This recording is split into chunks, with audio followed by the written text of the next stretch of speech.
Special report में फिर से आपका स्वागत है। बड़ी खबर आ रही है दिल्ली सरकार के मद्देनजर। 21 एमएलए आम आदमी पार्टी की और उनकी सदस्यता खतरे में पड़ सकती है। जी हां, जो office of dual profit bill लेकर अरविंद केजरीवाल आ रहे थे, उसको एक झटका लगा है राष्ट्रपति की तरफ से। और ये झटका दरअसल दिल्ली के मुख्यमंत्री अरविंद केजरीवाल के लिए है, क्योंकि अगर ये बिल पूरी तरह से राष्ट्रपति नकार देते हैं, इसका मतलब है कि केजरीवाल सरकार के 21 एमएलए की विधायकी खतरे में पड़ जाएगी। केजरीवाल सरकार के लिए बड़ा झटका है। 21 सचिव दरअसल उन्होंने बनाए थे और इस दूसरे पद को रखने के लिए सहमति मांगी थी एक बिल के जरिए, जिस पर राष्ट्रपति ने उसे ठुकरा दिया है। और उसके ठुकराने का अर्थ यह है कि उन 21 एमएलए की विधायकी जो है वो खतरे में पड़ जाएगी।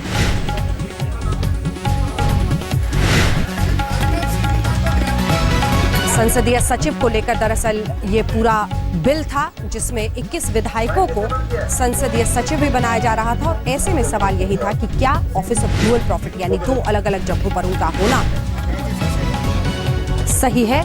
अमित चौधरी हमारे सहयोगी हमारे साथ इस वक्त फोन लाइन पर जुड़ रहे हैं। अमित, पूरी खबर, बड़ा झटका हो सकता है ये केजरीवाल सरकार के लिए। अरविंद केजरीवाल सरकार के लिए बहुत बड़ा झटका, क्योंकि जिस तरह से इन्होंने इस बिल को दिल्ली असेंबली में पास किया था और उसके बाद ये बिल राष्ट्रपति के पास, फिर राष्ट्रपति एलजी के पास, उसके बाद एलजी ने इसे राष्ट्रपति के पास भेजा था, तो कहीं ना कहीं अब जब एलजी ने इसे रिजेक्ट कर दिया है तो ये एक बहुत बड़ा खतरा है। क्योंकि जितने भी 21 जो एमएलए थे उनकी विधायकी पर यह खतरा होता है, क्योंकि दिल्ली सरकार का जो बिल था उसके हिसाब से ये जो 21 पार्लियामेंट्री जो सेक्रेटरी है वो ऑफिस ऑफ प्रॉफिट नहीं है। इस तरह का बिल उन्होंने बना के आगे भेजा था। लेकिन अब जब एलजी ने अब जब राष्ट्रपति ने इसको जब रिजेक्ट कर दिया है तो कहीं ना कहीं सवाल उठता है कि इस मुद्दे पर अब जो 21 जो पार्लियामेंट्री सेक्रेटरी हैं, क्या उनकी जो विधायकी है, उनकी जो सदस्यता है वो कायम रहेगी, या फिर उस पर भी एक बड़ा झटका सरकार को झेलना पड़ सकता है। जी, और ये बहुत महत्वपूर्ण होगा कि आम आदमी पार्टी इसके बाद क्या रुख इस पूरे मामले पर रखती है, क्योंकि राष्ट्रपति ने अगर इसे ठुकरा दिया है, इसका मतलब ये है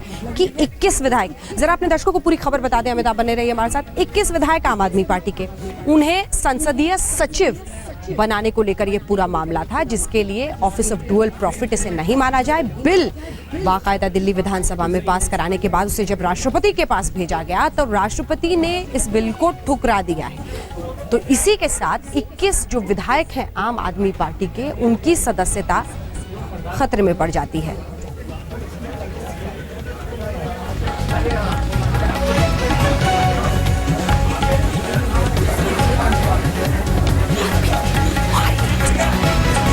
विजेंद्र गुप्ता हमारे साथ, बीजेपी नेता, विधायक भी हमारे साथ जुड़ रहे हैं इस वक्त सीधे। विजेंद्र गुप्ता जी, बड़ा झटका ये हो सकता है, क्योंकि अगर राष्ट्रपति ठुकरा देते हैं यानी 21 आम आदमी पार्टी के विधायक जो कि संसदीय सचिव भी बनाए गए थे, उनकी सदस्यता खतरे में पड़ जाएगी। देखिए, ये एक तरह से बहुत बड़ी नैतिक हार है केजरीवाल सरकार की।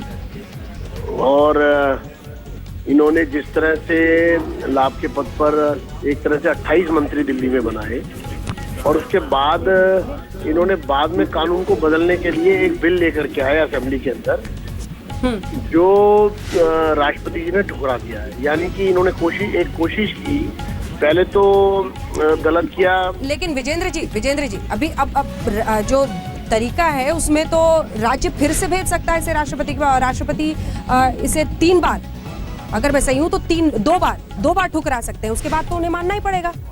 मैं आपको, ऐसा नहीं है, दिल्ली की असेंबली पार्लियामेंट नहीं है, ये दिल्ली की असेंबली है। अगर कोई चीज कानून के अकॉर्डिंग नहीं है, एक्चुअली ये अगेंस्ट लॉ है, अगेंस्ट कॉन्स्टिट्यूशन। ये जो बिल है ये कॉन्स्टिट्यूशनल प्रोविजंस के अगेंस्ट है। इसके 2 एस्पेक्ट है, मैं आपको बड़ा स्ट्रेट फॉरवर्ड बता दूं। पहला तो ये है कि इन्होंने कॉन्स्टिट्यूशनल आर्टिकल 154 का वायलेशन किया है।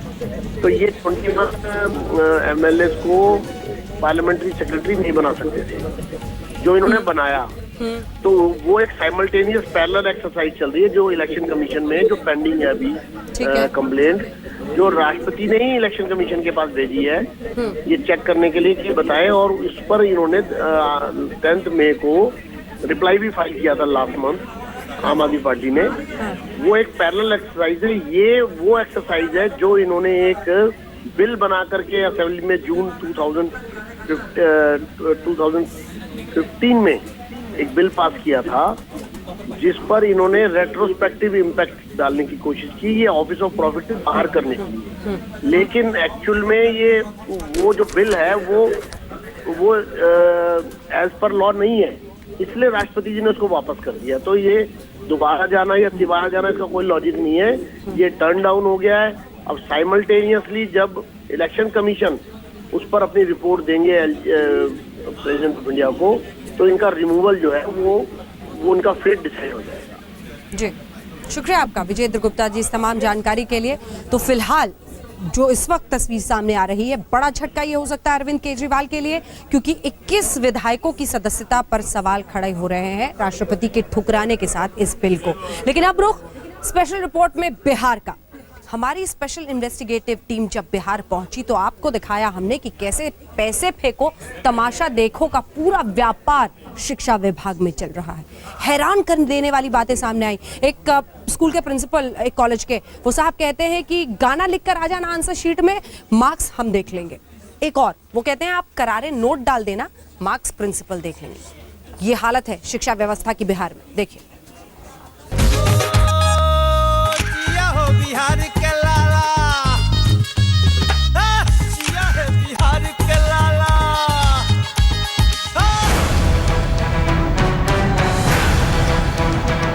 बिहार के एजुकेशन सिस्टम को दीमक की तरह चाट देने वाले शिक्षा माफिया, जहां प्रतिभा के कोई मायने नहीं है, जहां डिग्रियों की खरीद फरोख्त होती है, बिना कुछ किए फर्स्ट डिवीजन में पास होने की गारंटी दी जाती है।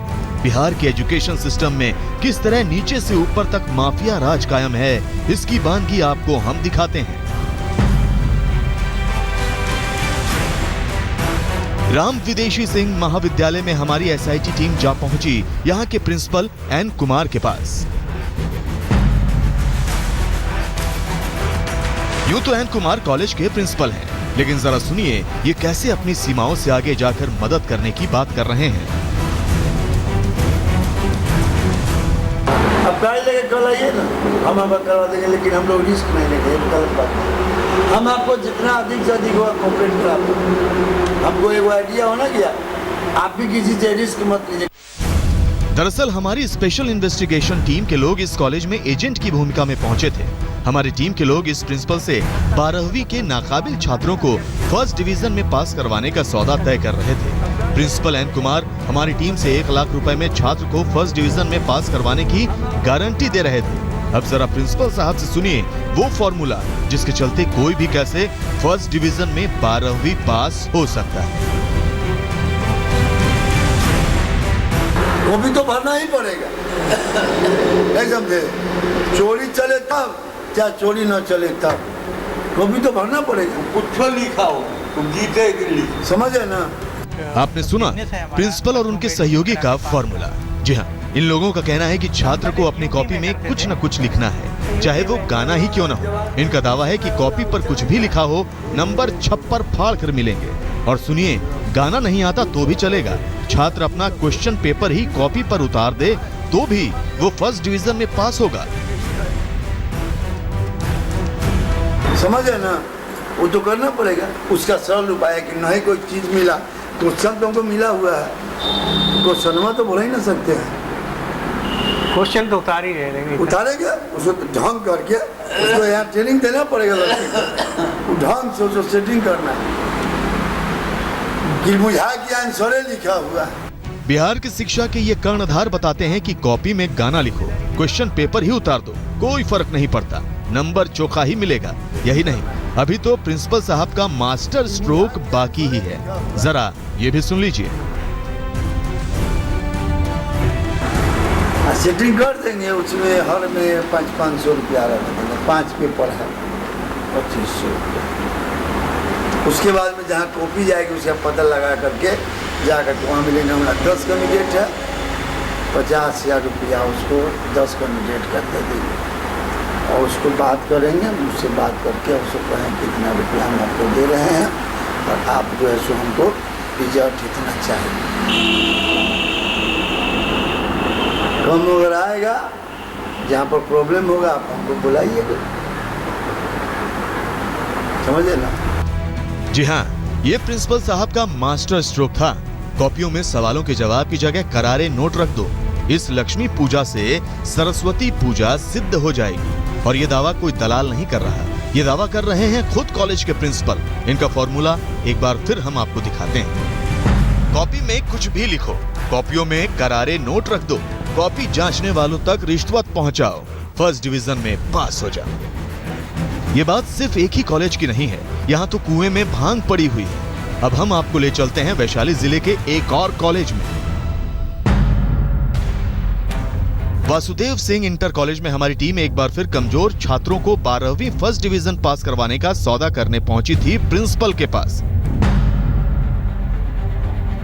प्रिंसिपल चंद्रभूषण शर्मा तो बिहार के एजुकेशन सिस्टम के और भी माहिर खिलाड़ी निकले। ये तो पूरा सेंटर खरीदने का दावा कर रहे हैं। जरा सुनिए हमारी एसआईटी टीम से प्रिंसिपल साहब क्या कह रहे हैं। पूरा सेंटर खरीद के मतलब मैनेज करके सेंटर रखवाए थे। सेंटर का मतलब पूरा खरीद लिया था हमने? तो सेंटर डी ऑफिस से मैनेज करके लिए थे। जहाँ फलाने कॉलेज में हमको सेंटर दीजिएगा, वहाँ अपने स्टाफ से परिचित थे। इस उम्मीद में दिए कि आपके यहाँ से बातचीत कर लीजिए कि आपके यहाँ सेंटर रहेगा तो बच्चे को तंग नहीं करेंगे, जो हेल्प होगा करा देंगे। लेकिन लास्ट मोमेंट में पूरा आपका सेटअप बदल दिया। तो जो पैसा आपका लगा वो वापस किया ना? वो तो गैस कितना पैसा चला गया? 70,000 दिए थे। प्रिंसिपल साहब ने तो पूरा सेंटर खरीदने में कोई कोर कसर नहीं छोड़ी थी। इनका दावा है कि शिक्षा विभाग के अधिकारी इन्हें मनचाहा सेंटर देते हैं, जहां न सिर्फ स्कूल के स्टाफ बल्कि इनके अपने जानने वाले होते हैं। वहां सारे हालात इनके लिए मुफीद होते हैं। अब जरा इनके फॉर्मूले की अगली कड़ी भी सुन लीजिए। मेन है कि गारंटी सर हम नहीं देते हैं। तो कापियाँ चेंज मतलब तो राइटर सब देखिए चलेगी तो सब कुछ होगा। कॉपी चेंज हो जाएगी? सब कुछ होता है। अच्छा, ये बस रहता है कि चले। प्रिंसिपल साहब बता रहे हैं कि अगर चलेगी तो सब कुछ चलेगा। बिहार के एजुकेशन सिस्टम में किस तरह से भ्रष्टाचार फैला है, इसकी बानगी के लिए हम आपको ले चलते हैं एक और कॉलेज में। हमारी एसआईटी टीम पहुंची शंभू राय इंटर कॉलेज में और यहाँ मुलाकात होती है प्रिंसिपल शशि रंजन से। बिहार का एजुकेशन सिस्टम किस कदर बर्बाद हुआ है, इसकी जीती जागती मिसाल है शंभू राय इंटर कॉलेज वैशाली के प्रिंसिपल शशि रंजन। जरा इनसे सुनिए टॉपर बनने का फॉर्मूला। ग्रेजुएशन में तो खुद हम बैठते थे पार्ट 1 और पार्ट 2 के परीक्षा में खुद दे। मास्टर सब की हिम्मत नहीं करता था कि कोई आके बोल देगा हूँ। नहीं तो ये प्रोफेसर जो कॉपी लिखते थे इंटर का, हाँ बाहर से बुलाते थे पटना से सबके। तो ये पैसा लेते होंगे? तो पैसा देता ही था तब ना लिखता। कितना पैसा लेते हो? अरे ये सब देता 1500 रुपया देता। 1500 में सब कंप्लीट करता था। जब बिहार के शिक्षा के तारणहार ऐसे हों तो फिर बिहार में शिक्षा कैसी होगी, इसका अंदाजा आप आसानी से लगा सकते हैं। ये कॉलेज छात्रों की फर्स्ट डिवीजन की डिग्री की फैक्ट्री बन चुके हैं। इन शिक्षा माफियाओं के आगे बिहार की शिक्षा व्यवस्था भी पस्त हो चुकी है। के आशीष, वैशाली, आज तक। देखा आपने, ये है बिहार में शिक्षा व्यवस्था का सच, और इसी पर हम सवाल खड़े कर रहे हैं। 3 खास मेहमान हमारे साथ हैं। हमारे साथ विनोद नारायण झा जी जो कि मुख्य प्रवक्ता हैं भारतीय जनता पार्टी के, वो जुड़ गए हैं। Subhash Sharma former chairman Bihar school examination board के, वो हमारे साथ हैं।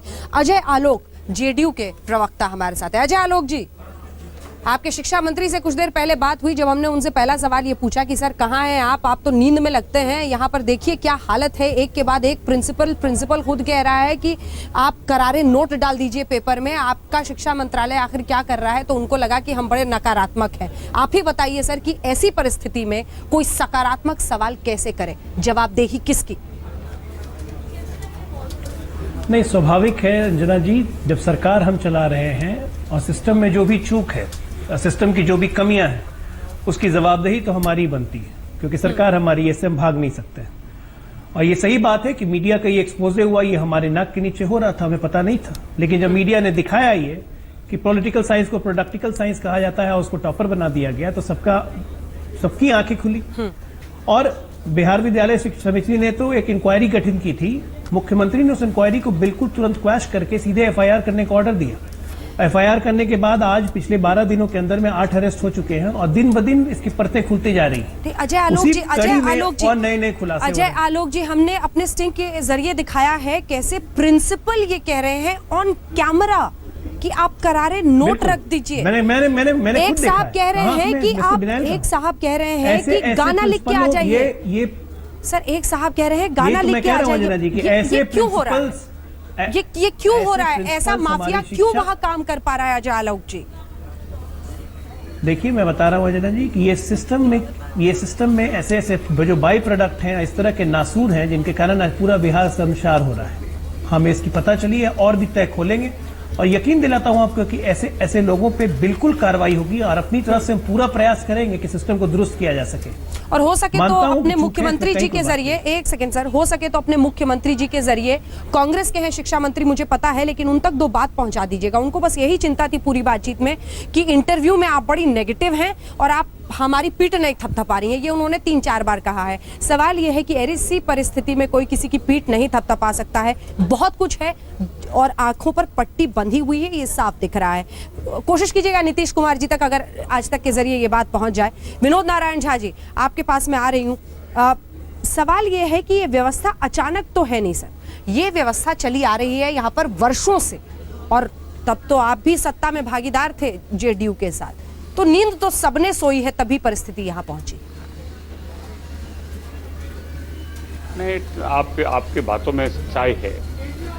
ये 25 सालों से बड़े भाई छोटे भाई की हेडेड सरकार है। लालू यादव ने 15 साल शासन चलाया और 11 सालों से नीतीश कुमार जी सत्ता में। 7 साल बीच में हम भी थे और नीतीश कुमार को इसीलिए बुलाया गया था, इसीलिए उनको लोगों ने वोट दिया था कि वो जो 15 साल का कुशासन है उसके विपरीत ये एक सुशासन देंगे, कानून का राज स्थापित करेंगे। लेकिन शुरुआत भी हुई, अच्छी हुई। हालांकि शिक्षा विभाग कभी मेरे पास नहीं रहा हो, सदा JDU के पास रहा, लेकिन मैं इस जिम्मेवारी से भाग भी नहीं रहा हूं। हमारी जिम्मेवारी और सुधार की कोशिशें हुई। लेकिन जब सुधार हो रहा था उसी बीच में इन्होंने फिर सत्ता से जो दूसरी अपने बड़े भाई के साथ बार्गेन की, तो जो शुरुआत थी वो ध्वस्त हो गया। अजय आलोक जी, वक्त की बहुत कमी है, एक लाइन में जवाब दे सकते हैं तो दीजिए। अजय आलोक जी, एक मिनट, और ये भी बताइए क्या कोई नैतिक जिम्मेदारी आपकी शिक्षा मंत्री की बनती है? हर चीज का कारण BJP और JDU का अलग होना है और अभी शिक्षा पे ज्ञान दे रहे हैं। जरा व्यापम को पहले अपने आईना देख लें, उसके बाद हमें ज्ञान दें। हमें तो इतनी मर्यादा है, इतनी शर्म है कि हम अपनी गलतियों को मानते हैं, उसको ठीक करते हैं। आप क्या करते हैं? व्यापम में आपके MP, आपके MLA, आपके मिनिस्टर के बच्चों का मेडिकल कॉलेज में एडमिशन हुआ है। बहुत कमी है, हमें चर्चा का अंत करना पड़ेगा। दरअसल बड़ी खबरें कुछ आ गई थी जिसकी वजह से ये चर्चा लंबी नहीं खिंच पाई। बहुत बहुत शुक्रिया आप सभी का हमारे साथ चर्चा में शामिल होने के लिए। देश दुनिया की बाकी खबरों के लिए आप देखते रहिए आज तक।